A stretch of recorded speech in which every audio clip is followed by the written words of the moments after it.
Anthony Warnick is a sculptor who lives and works in Bloomfield Hills, Michigan.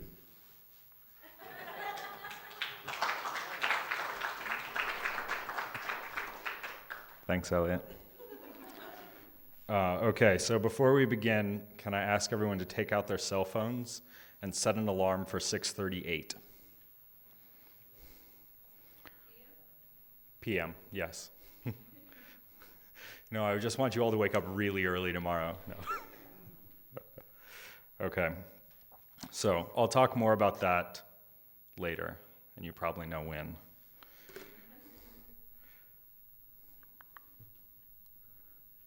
Hello, projection. Ta-da. Okay, so I have a few sections, and I think they'll sort of tie together, but they also are a little bit separate. So, okay.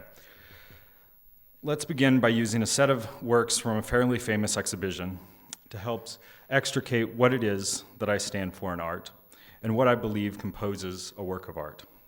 So, the first work is entitled Israelites Crossing the Red Sea. It's from Denmark approximately 200 years ago.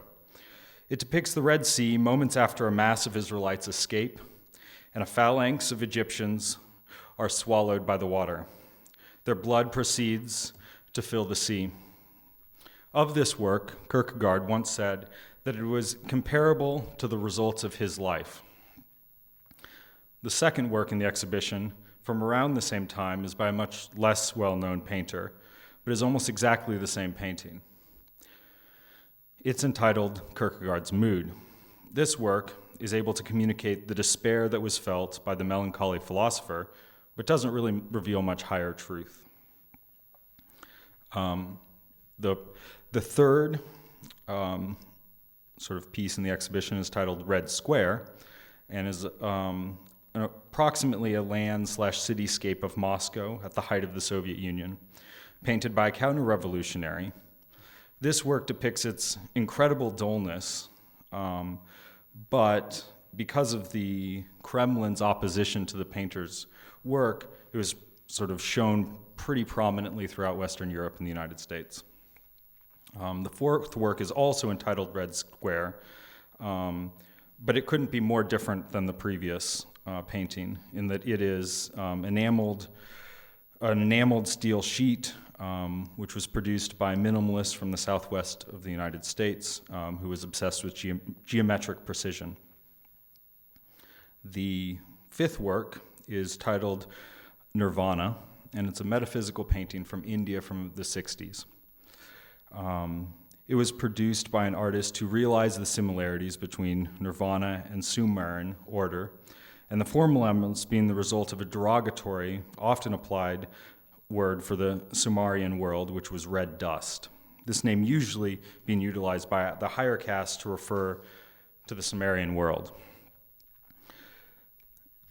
The sixth work is a still life entitled Red Tablecloth, and it is slightly smaller than the rest of the works in the show, and it depicts a cafe table in Paris from about 1914, and it was painted pretty poorly by an English disciple of Matisse, who was running out of money and about to return to London. A tragic side note is that there was a cut paperwork by Matisse that looked sort of frighteningly similar that was done just before his death in 1954, but it was gouache on paper. So the seventh work, to continue the sort of tragic note, was done by Gorgon, and it was a canvas that he never finished. It was simply sort of the base layer of red was applied with lead, and it was going to be the surface on which he painted his masterpiece of the Virgin with Child, but sadly he passed before he could start the work.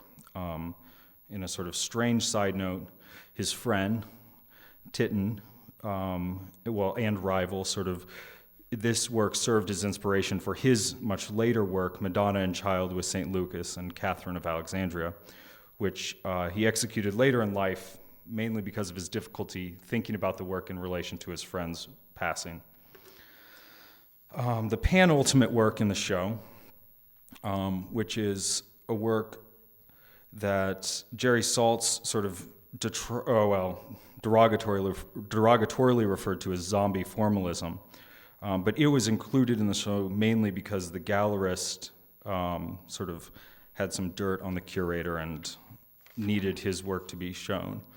The final canvas is a red herring, which was produced simply by some art handlers. It wasn't actually art. It was red paint on canvas that was sort of included in the show at the last minute. There are two other works in the show that look sort of very similar, but I'm not going to talk about them right now because, well, I think you can all see that all the works in the show look exactly the same. But they're very different in mood and justification, and in some ways, some formal aspects, if you think about the difference between gouache and enamel or oil paint. So the last work in the show is actually not a painting, but is a 5-minute video work, which you've sort of just been witnessing, which is by me. And it actually isn't the same color because it's been subtly changing over the last 5 minutes. My guess is that none of us perceived this change, but I think that it is sort of an important recognition of what's important in art. So that's the original color. But let me take a moment to talk about why I think this is important. Each of these changes that was imperceivable to our eyes, like the transition from heap to pile, give us something to pause and think about, make us pay attention. So I think that for me, the thing that defines an artist is Bruce Naumann's piece from 1973, which is this. Now, my guess is that when I first mentioned a piece of Bruce Naumann's that defined an artist, this was the piece that stuck into most of your minds. But I don't think that it's sort of quite as big as this, and I think for me, the first and only requirement for being an artist is paying attention to the world around oneself. And a side note, I didn't make art until I was probably about 25 and had little contact with it prior to that time, except for all too earnest illustrations hung at coffee shops.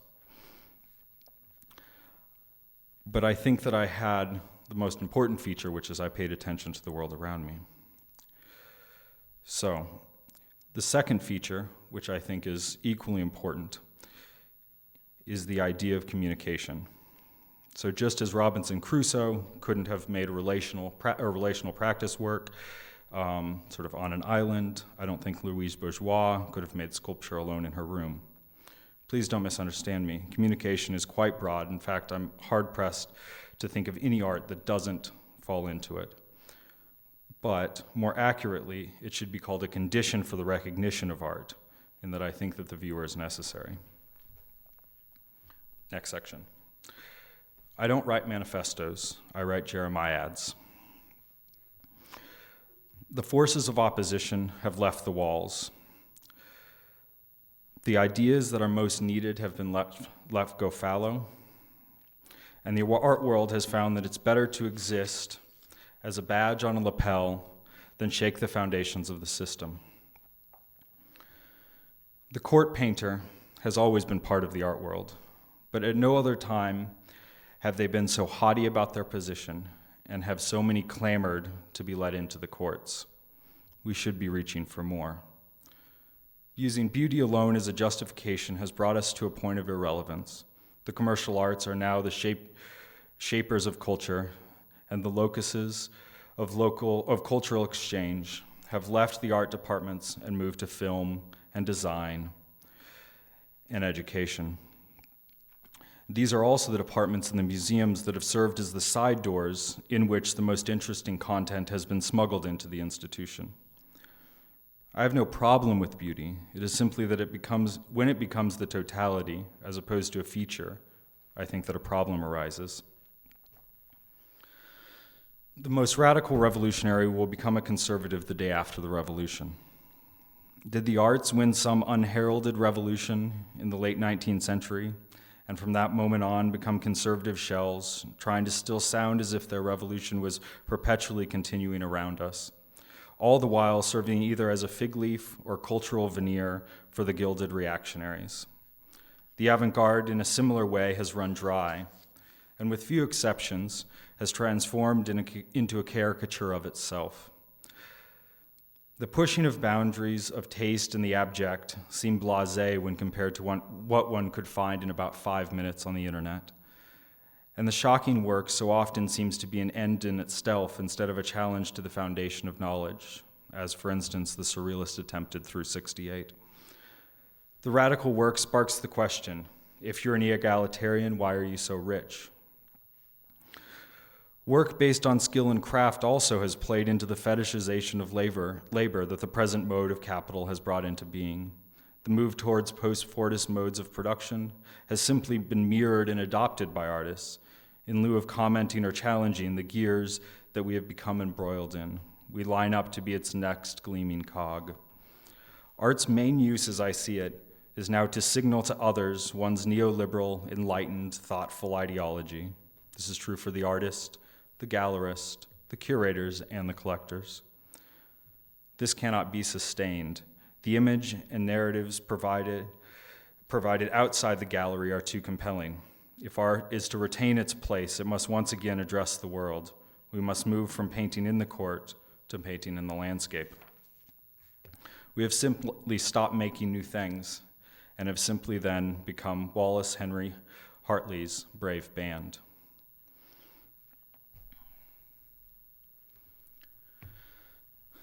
Art is useless. Go home. In spite of all this, I sit at home and think that through that door at any moment the Messiah may walk. The power of art is its resilience to every seemingly insurmountable and seemingly overreaching totalitarian state. Let us take a quick detour into the world of mathematics to discuss the invention of calculus. This idea is a classic example of parallel invention. Both Isaac Newton and Gottfried Leibniz were luminaries of the 17th century. Isaac Newton's name is probably most familiar of the two because of his contributions to physics through the formulation of laws of motion and universal gravity, maybe optics through the creation of the first practical reflecting telescope, and a theory of color based on passing light through prisms and lenses. And this is his coat of arms. Gottfried Leibniz, on the other hand, is less well known, despite his contributions to documenting the first binary numerical system, which he in return returned to often through his career, and which became the foundation of the system now used in computer science. He designed one of the first indexing systems for a library and helped standardize the distribution of abstracts for use in that aforementioned system. He devised a new theory of motion, dynamics, based on kinetic energy and potential energy, that posited space as relative, which didn't make any sense to his contemporaries or in fact anyone until quantum mechanics was invented in the early 20th century. And in A History of Western Philosophy, Russell went so far as to claim that Leibniz had discovered logic in his unpublished writing to a level that wasn't reached until 200 years later.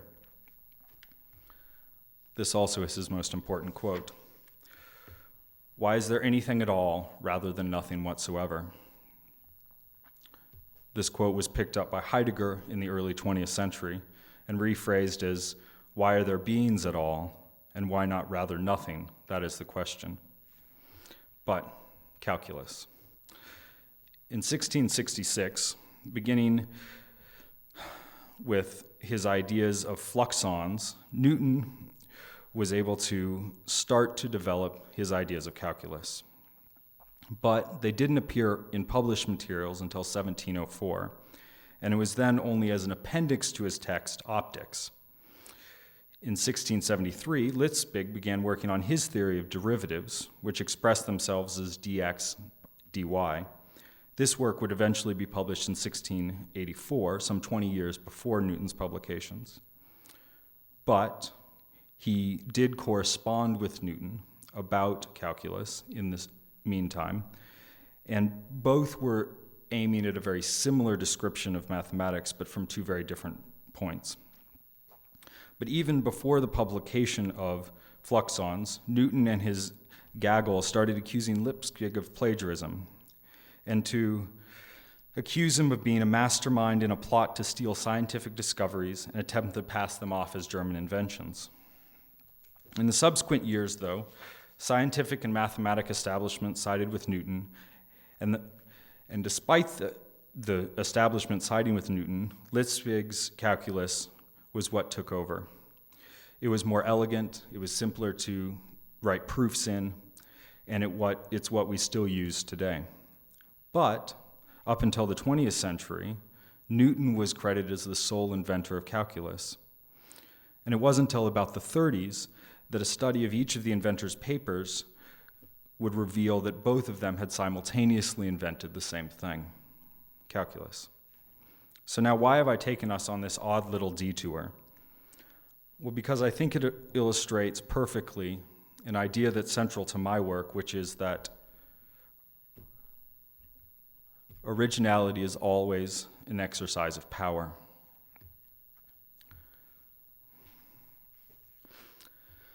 Warnick as painter. For Kant, originality was the essential character of genius.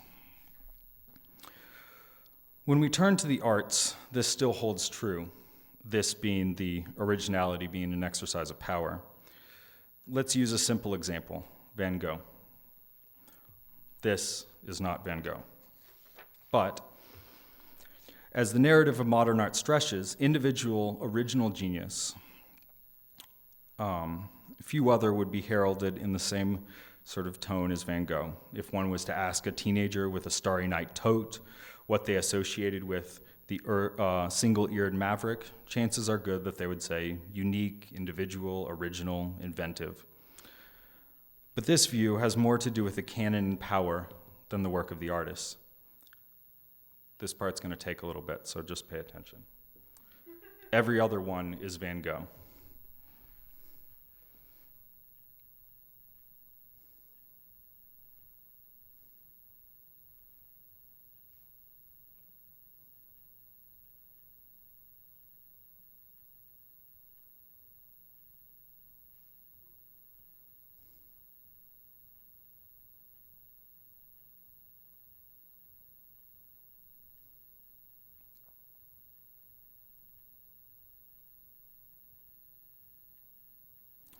Okay, I think you all get my point. Now, you may think that I'm selecting in jest, but I'm not. This, I think, is a very common practice from art history, from pre-modern modes up until today. And I think that I'm working in a very similar way. The way that I work, I think, is quite old, and it can be seen in classical sculpture through the Renaissance and up until today. And it closely follows these wise words. What has been will be again. What has been done will be done again. There's nothing new under the sun. To introduce myself, let me turn to my four mothers. Sertivant, Sherry Levine, Andrea Fraser, and Louis Lawler. A genealogy of crossing over and out, a line of disruption and representing, a kinship for transformation and recontextualization. I utilize the tools supplied by my mothers to cast bricks for the future use that in the meantime will draw attention towards their conditions and the overlapping systems they touch. While here at Cranbrook, I have been, subtly or not so subtly depending on who you ask, working against the myth of originality, told to us by the powers that be, that culture is produced by exceptional people, geniuses. I believe, however naive, that it may be that culture is produced in dialogue, and that the remake is one of the simplest tools to reveal context and conditions surrounding the object of art. If I am completely honest, the production of art lays just beyond my reach. If tasked with making an artwork without knowledge of the history of art, I don't think I could do it. In fact, the creation of objects terrifies me. I know I'm not the most competent maker, and that I do not possess many of the aesthetic sensibilities that my peers here do. But these are not the reasons for my fear. The terror relates to the nuclear power that is unleashed when two things are combined, making a third thing. This fusion is what powers the art world and reconfigures the whole of the universe. The use of remakes is simply a chemist working with substances with known properties for safety's sake. The results are still variable, but they can be guided more accurately in the direction one desires. I want to produce work that calls attention not only to itself, but to the world around it. This way of working operates like an onion. The first layer can be appreciated with no prior knowledge and should provide the conceptual heart of the work and disrupt the world in which it is placed. The second layer is the connection to art history, and it's a disruption of the world in which art is placed. It complicates it and extends every system it touches. The third layer is the conflict that arises between my intended use and the original intended meaning. The objects are never an end within themselves, but inspire new acquisitions of knowledge and disrupt knowledge that one already possesses. Past and present exist simultaneously. The original and the copy imprint on one another. The site is doubled, making one aware of both the context and the connections of the copy, but also changing the universe of the original. Once you interpret visual stimulus in a certain way, you'll continue to interpret in that same way, now and the next time you encounter the stimulus. Tom Tipokin said, "I want that not to be true." Now let me turn to our dead protagonists, Rosencrest and Guildenstern. Guildenstern, prison, my lord? Hamlet, Denmark's a prison. Rosencrest, then is the world one? Hamlet, a good one, in which there are many confines, wards, and dungeons, Denmark being one of the worst. Rosencrest, we think not, my lord. Why then is this for you? For there is nothing either good or bad, but thinking makes it so. To me it is a prison. If thinking makes it so, let us rethink and remake the world around us. The genius of the system. The invention of the ship was also the invention of the shipwreck.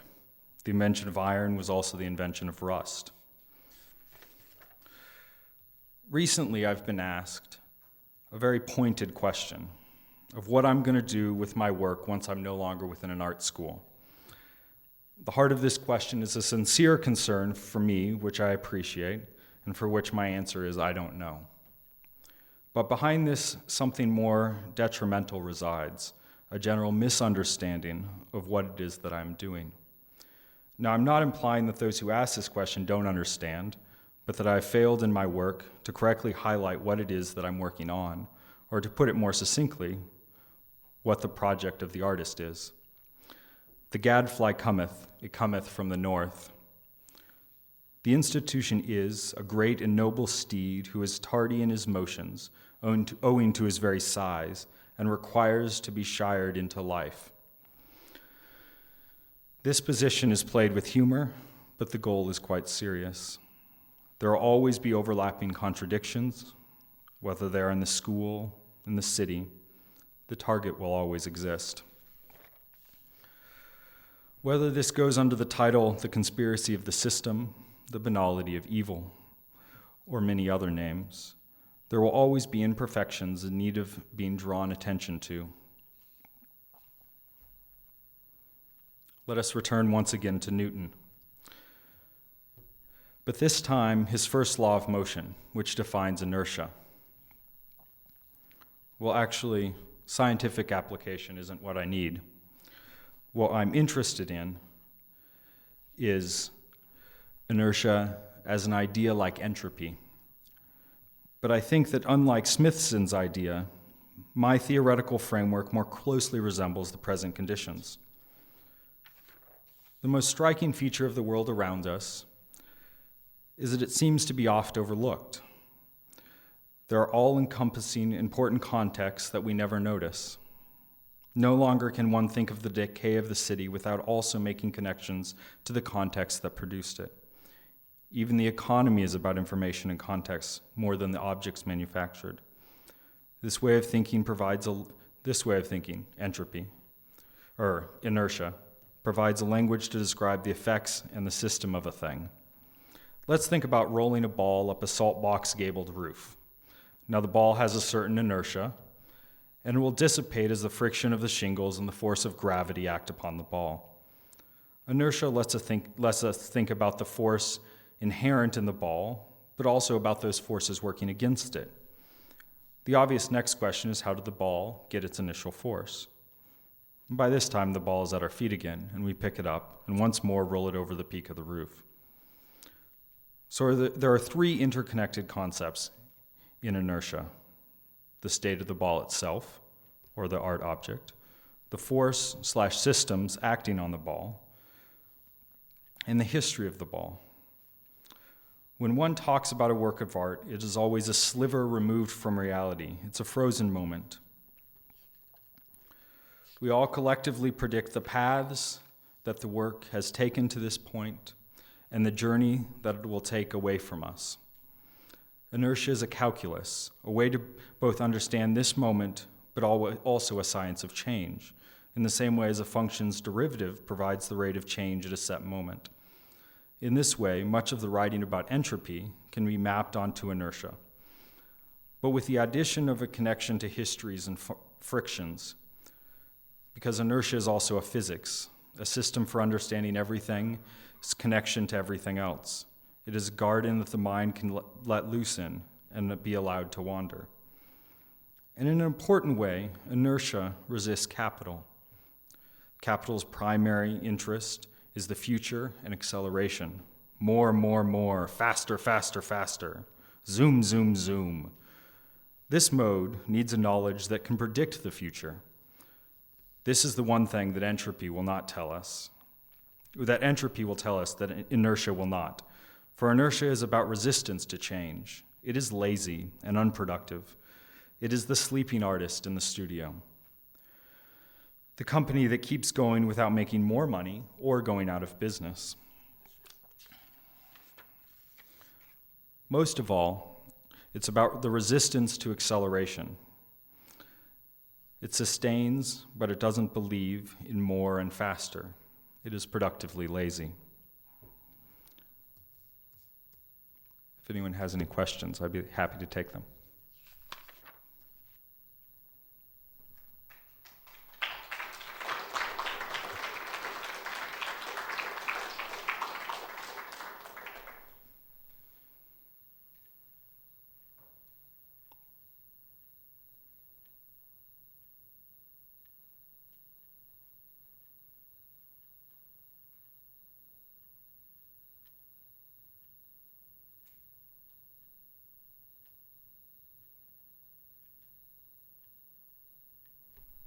Emily? I was curious that you were talking about power and then noted for mothers. Yes. Talk a little bit more about your ideas about power and gender.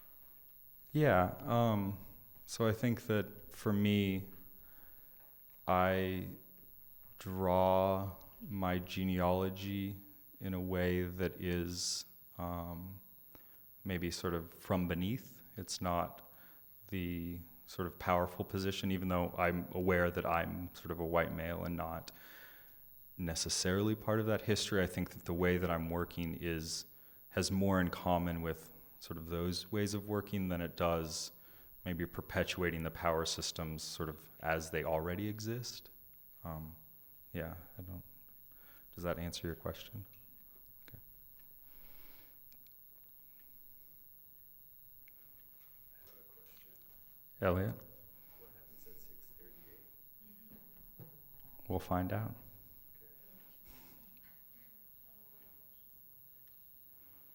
Logan? I don't know how to phrase it, but I'm curious about the pairings that you presented with the Van Gogh imagery. Mm-hmm.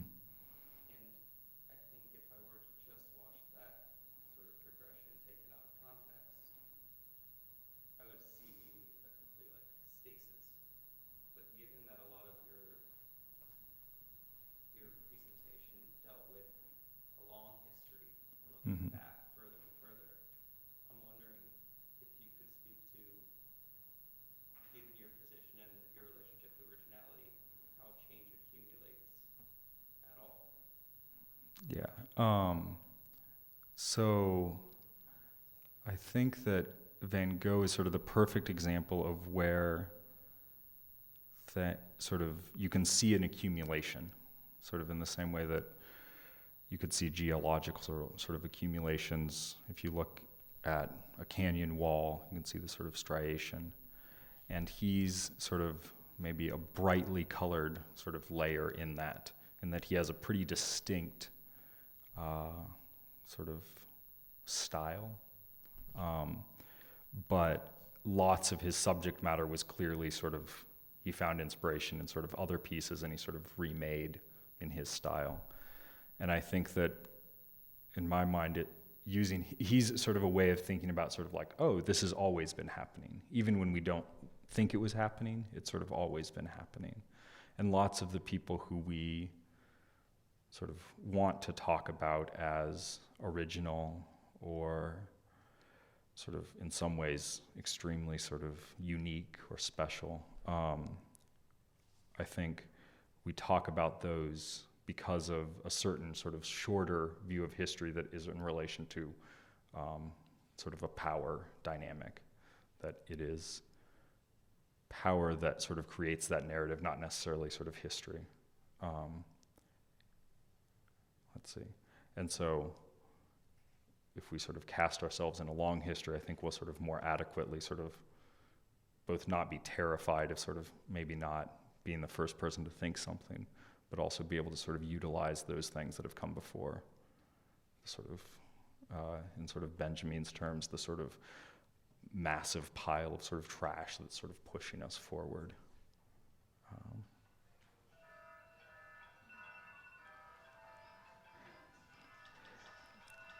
So I think something really interesting just happened, which is that none of the cell phones went off at the same moment. So we think about time, especially technological time, as sort of absolute and sort of related in precision to one another. But it's not. It's sort of fluid, which I find very exciting. And so I think that, in my mind, the alarms are sort of simply a celebration of that. So thank you guys very much.